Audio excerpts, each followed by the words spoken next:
Et si les blessures les plus profondes de votre cœur ne pouvaient jamais cicatriser? Et si les secrets que vous gardiez vous rongèrent de l'intérieur?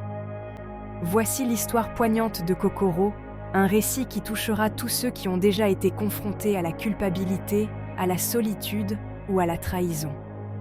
Imaginez un homme, seul avec ses remords. Un homme hanté par un passé qui le hante. Un homme prisonnier de son propre cœur. Kokoro, un roman japonais classique, explore les recoins les plus sombres de l'âme humaine. Il nous plonge dans un monde de douleur, de secrets et de la quête insaisissable de la rédemption. N'hésitez pas à rendre visite aux différents partenaires de cette vidéo via les liens disponibles dans la description.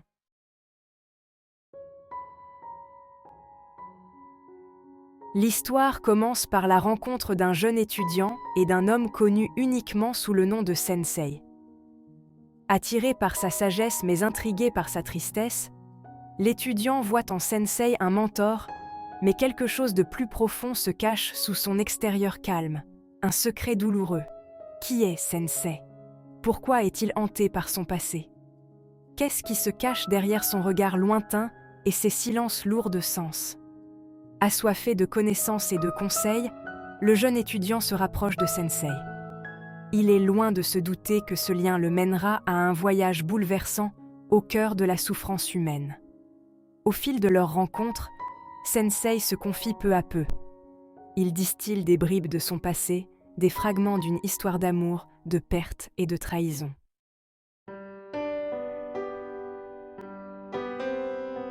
L'étudiant, avide de savoir, est irrésistiblement attiré par la sagesse énigmatique de Sensei.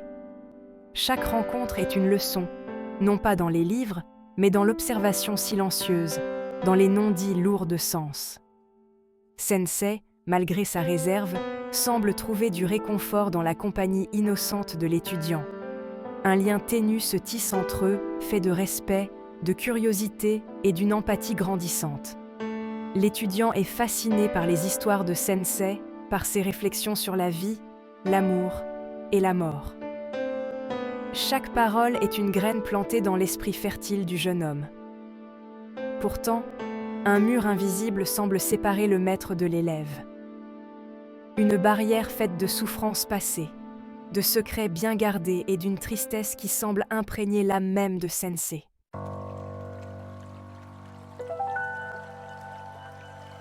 Les journées se transforment en semaines, les semaines en mois. Le lien entre Sensei et l'étudiant se renforce au rythme des promenades dans les jardins japonais paisibles. Au milieu de la beauté sereine de la nature, Sensei laisse échapper des fragments de son passé, des souvenirs douloureux, des regrets amers, des murmures d'un amour perdu.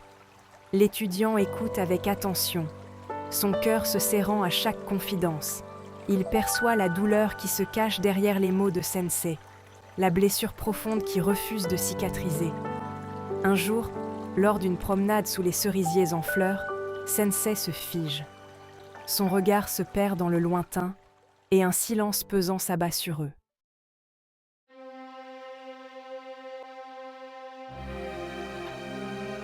Il y a des choses que l'on porte en soi, murmure Sensei, la voix empreinte d'une tristesse infinie.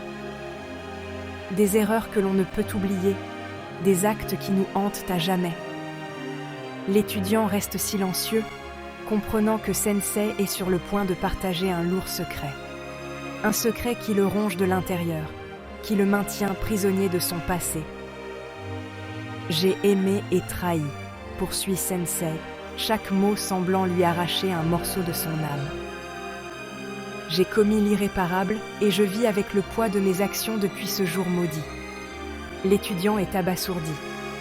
La confession de Sensei brise l'image qu'il s'était faite de son mentor, révélant un homme brisé, hanté par la culpabilité et le remords.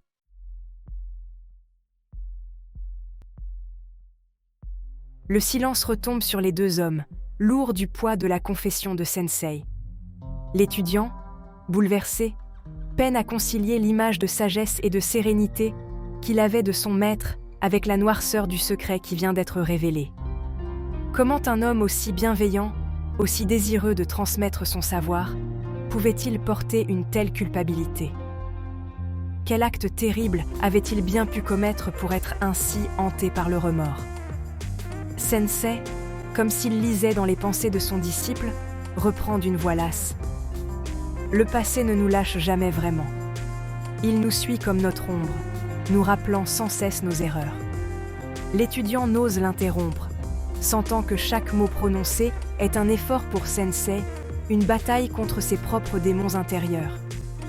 Il se contente d'écouter, le cœur serré, attendant la suite du récit.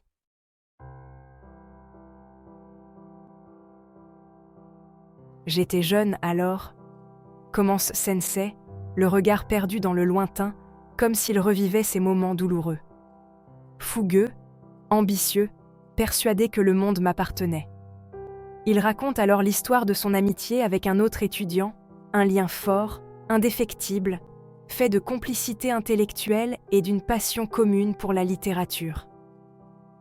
Puis, vient le récit de l'amour. Un amour pur et innocent pour une jeune femme, douce et délicate comme une fleur de cerisier. Un amour partagé par les deux amis, source de joie et de lumière dans leur vie. Mais l'amour, comme le souligne Sensei, d'une voix empreinte d'amertume, peut aussi être source de tourments, de rivalité et de trahison.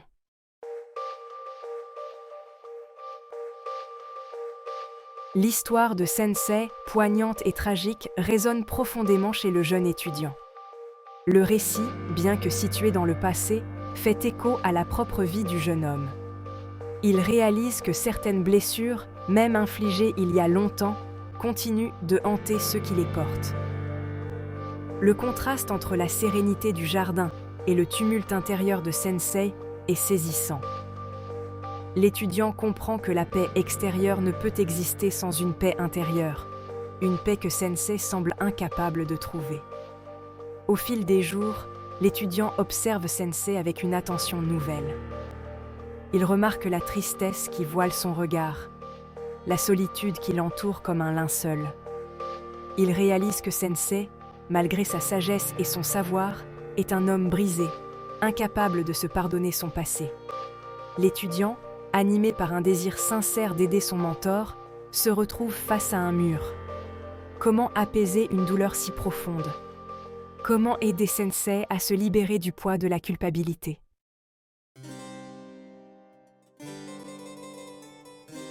L'histoire de Kokoro se déroule à une époque charnière de l'histoire du Japon, l'ère Meiji. Une période de transition brutale entre un passé féodal et un avenir moderne, entre tradition et progrès. L'étudiant, en tant que jeune homme de son temps, incarne cette nouvelle génération avide de savoir, ouverte aux idées nouvelles et prête à embrasser le changement. Sensei, quant à lui, représente une génération plus ancienne, attachée aux traditions et aux valeurs du passé. Ce contraste entre les deux personnages illustre le fossé générationnel qui se creuse dans le Japon de l'ère Meiji. Un fossé fait d'incompréhension, de conflits de valeurs, mais aussi d'une certaine fascination mutuelle. Le jeune étudiant, fasciné par la sagesse de Sensei, cherche à comprendre le monde à travers le prisme du passé. Sensei, quant à lui, observe avec une certaine appréhension les changements rapides qui bouleversent la société japonaise.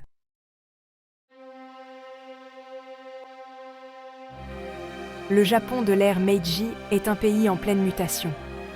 Les villes s'agrandissent à un rythme effréné, les usines se multiplient et les idées nouvelles, venues d'Occident, se propagent comme une traînée de poudre.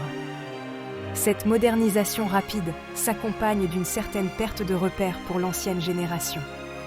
Les traditions ancestrales, les valeurs morales et les codes sociaux sont remis en question, voire rejetés par la jeunesse. Sensei, profondément ancré dans la tradition japonaise, observe ces changements avec une certaine mélancolie. Il craint que le Japon ne perde son âme, sa singularité, dans cette course effrénée vers la modernité. Le jeune étudiant, lui, est partagé entre la fascination pour le monde nouveau qui s'ouvre à lui et le respect pour les traditions incarnées par Sensei. Il représente une génération tiraillée en monde, place dans un Japon en mutation.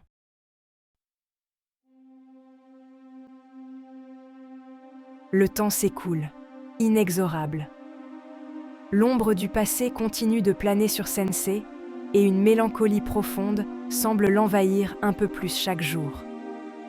L'étudiant, impuissant, observe son mentor s'éloigner, prisonnier d'une souffrance qu'il ne peut partager. Un matin, l'impensable se produit. Sensei, cet homme sage et énigmatique, disparaît. Il laisse derrière lui un vide immense et une lettre adressée à son jeune disciple. L'étudiant, le cœur battant à tout rompre, s'empare de l'enveloppe. Ses doigts tremblent lorsqu'il la décachette, révélant une lettre écrite d'une main élégante, chaque trait de plume témoignant d'une émotion contenue. C'est une lettre d'adieu, une confession déchirante. Sensei y révèle les détails de son passé, la profondeur de sa culpabilité et l'incapacité de se pardonner qui le ronge depuis des années.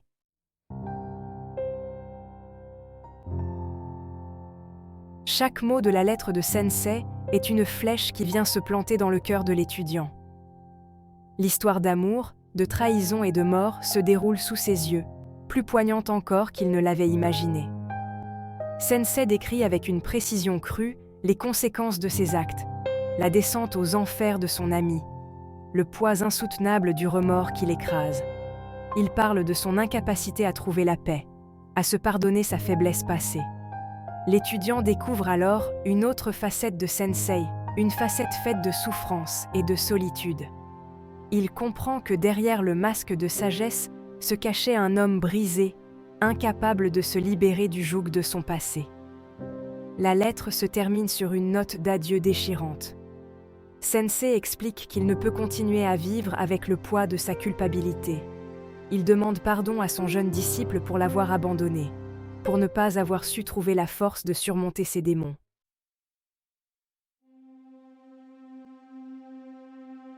La lecture de la lettre laisse l'étudiant dans un état de choc profond. Il est submergé par un flot d'émotions contradictoires. Tristesse, colère, compassion et surtout, une immense solitude. Sensei, ce guide, ce mentor, cette figure paternelle, a disparu, laissant derrière lui un vide impossible à combler. L'étudiant se retrouve seul, confronté à la dureté du monde et à la complexité des relations humaines.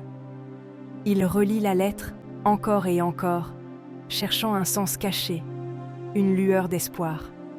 Mais les mots restent gravés dans sa mémoire, implacables. Sensei a fait le choix de la fuite, incapable de faire face à ses actes. L'étudiant se demande s'il aurait pu faire quelque chose pour empêcher ce drame. Aurait-il pu percer la carapace de Sensei, lui apporter le soutien et le pardon dont il avait désespérément besoin? La question reste sans réponse, laissant un goût amer dans la bouche de l'étudiant. Il réalise que certaines blessures sont trop profondes pour guérir, que certains actes ne peuvent être pardonnés, même par leurs auteurs.